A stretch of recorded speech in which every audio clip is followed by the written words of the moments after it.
kupoteza ushuhuda. Na tena mwanamke ndiye alisema ananibaka. Heri hata mezini nami. Kwa sababu mezini maana yake tumepatana. Amenibaka. Maana ngazi zake za dhambi ziko juu. Amenibaka. Na ikajulikana katika Misri yote Yusufu amebaka. Kwa sababu ilikuwa uongo, Misri ilijua amebaka. Lakini leo dunia inajua ilikuwa uongo. Watu wakikushuhudia mabaya ni wachache wanajua yale mabaya. Mungu atakapokutetea ni wengi watasikia haki ambayo Mungu atasema juu yako. Hupaswi kujiua kwa sababu ushuhuda imechafuka. Kuna watu wanaweza kuchukua picha zako wanaziweka, zile picha ambazo uvai wanaziweka mtandaoni na unaonekana huna sababu ya kujiua. Kwa maana Yesu hata wakati wake WhatsApp ingelikuwa hangeonekana naye hivyo hivyo tu. Lakini sasa leo tunamwabudu, tunamuinua. Upasho kajue kwa sababu watu wanakuvua mavazi, wanakuchafua, wanakuita kahaba. Tuna Mungu anayebadilisha ushuhuda. Tuna Mungu anayefanya makubwa. Namuona mwanamke mmoja kahaba kwa kitabu cha Yohana sura 8. Maandiko yanasema alikuwa kwenye uzini na akafumaniwa katika uzini. Na ni kitu kibaya kufumaniwa. Kuzini ni rahisi sana, lakini kukamatika, kushikwa. Mama akashikwa, sijui kwa nini mume akushikwa. Ina maana alikuwa speed sana. Jamaa karuka.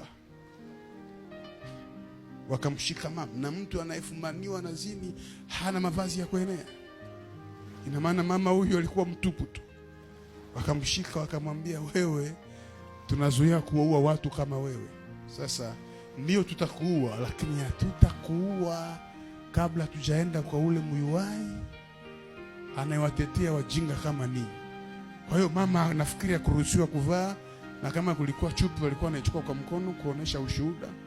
Na wakaanza kumwambia, mjia tengeneza maisha yako, hakuna aibu kama hilo.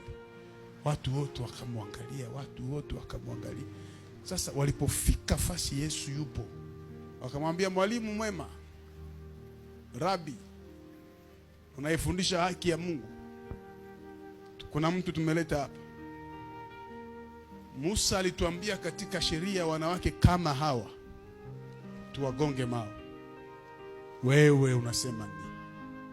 Wale watu wana ufunuo, lakini walikuwa hawajui. Kwa sababu wanamwambia vitu viwili ambavyo vina undani sana. Musa alisema kwa sheria wanawake kama hawa tuwapige mawe. Wewe unasema nini? That is very deep. Ina maana walitaka kumwambia namna gani?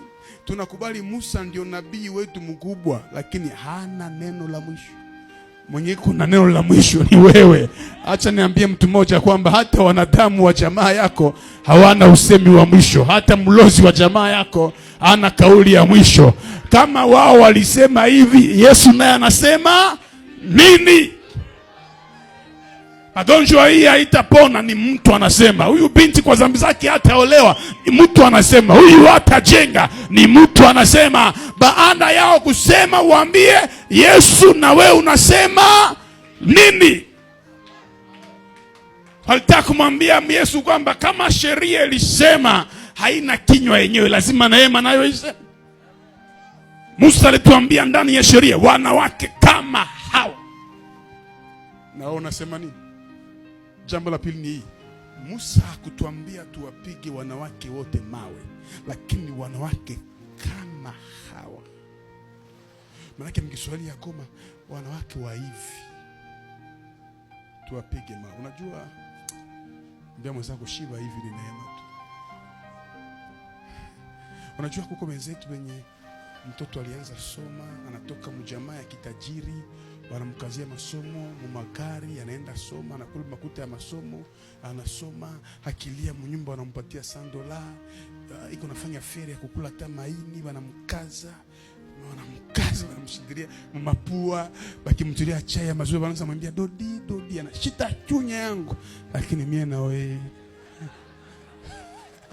ulikwenda kwa masomo na muogo, unaitia msako do ya plastiki wala msashe wala kipande ya mua yako, naingia masomo mule wanaanza fundisha, na unafuata sana kwa makini.